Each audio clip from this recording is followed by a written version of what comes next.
I'm Jo Miles. I'm Principal Social Worker in North Yorkshire County Council. My role involves career development, role modelling the practice model, and training staff, and walking and talking and influencing the changes we want to deliver to the children and families and service we provide them.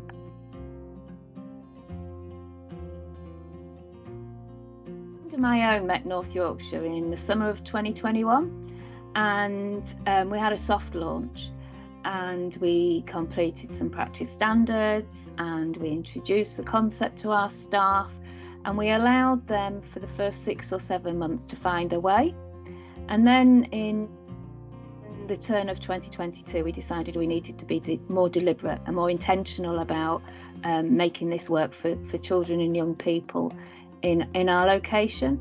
So we decided to train a pioneering team. So we retrained a team and stood in the position of expecting them to be successful and succeed and want to capture loud and clear, front and central, the voice of children. So we trained them in May, and we relaunched in August of this year.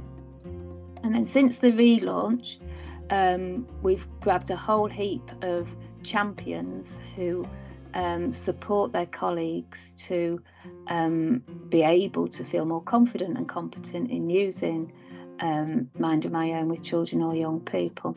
And it's really, really took off. It's brilliant.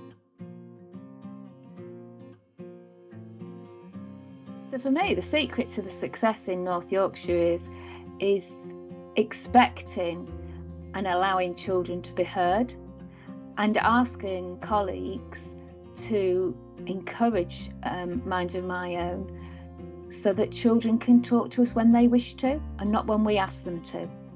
We know loud and clear that kids want to talk at different times of the day and night, and sometimes they want to talk to us without looking at us and without us being there.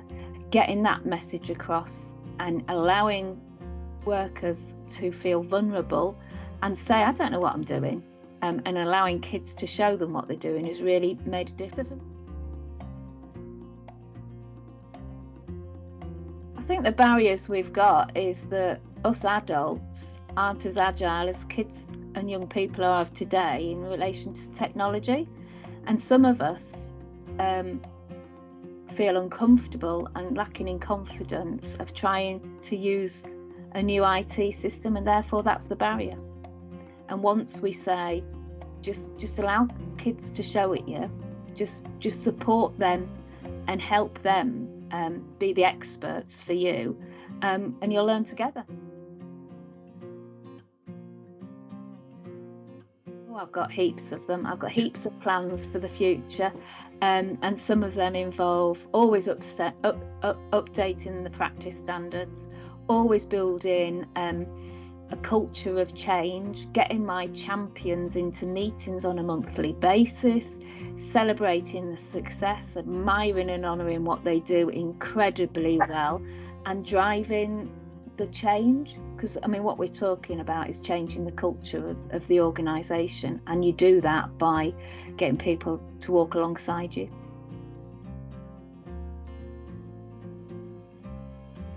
I think the impact of Mind of My Own for colleagues is it's something new. When statements arrive, they're excited, they're interested, they want to know what they say. And if we think about what they are saying, is children are talking to us in the language and using the words to tell us what they want to, when they want to tell us. And it's the first time in my 30-year social work career that's been enabled. It's not when we visit children, it's when children want to talk to us, and it's brilliant, and it's captured in their voice, and they're telling us things that we might not have even thought about asking them. A couple of success stories I want to tell you about that have just come to my attention in the last week was I was speaking with two early help colleagues from different parts of the county, and I said, "What, you've come to my attention recently of using Mind of My Own. Can you think of a success story that you'd like to tell me?" I had no preparation time or anything, so these are really authentic. And one colleague said to me, "Do you know what? I've been working with a 9-year-old she's got a really strong network of family and friends around her, and they meet frequently to talk about how best to support her, but she don't want to come. So I said to her, will you do a statement for the meeting for your folks to read, and if I take it along, will you do it? So she did my well-being, and this worker told me she was able to report back and say everybody listened to what she wanted to say, and they used it as an agenda item, and she was so proud of that, so proud that the people that love and care for her listened to her even when she wasn't in the room. And then another early help colleague over in the East Coast told me today that she's working with a 10-year-old young girl who lives with a mum. Dad's in prison. Quite nasty domestic violence family background. And this little girl has been troubled and found it difficult to manage her real big emotions. And she's been taking them out on the people she loves and cares for the most, and mum in particular. Mum and her have been able to work really, really well with colleagues to reset her emotions and realign how she's feeling about things. And the one piece of work that was left to do was a piece of work we call Words and Pictures, where we get mum to talk about the stories to her daughter about why they're in the position they are and why dad's not around. Mum's really not wanted to do that.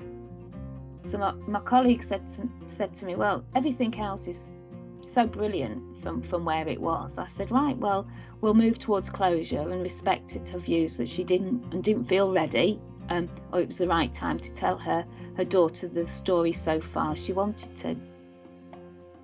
Well, that little girl completed a This Is Me statement to the worker only last week, and said in the statement, I want to know about my dad. So the colleague's gone back to mum and said, your daughter's contacted me on Mind of My Own and said, I want to know about daddy. And she said, come and talk to me, it might be the right time to tell her. So I just think, this week, talking to two people, that's what they've said. So that makes a difference.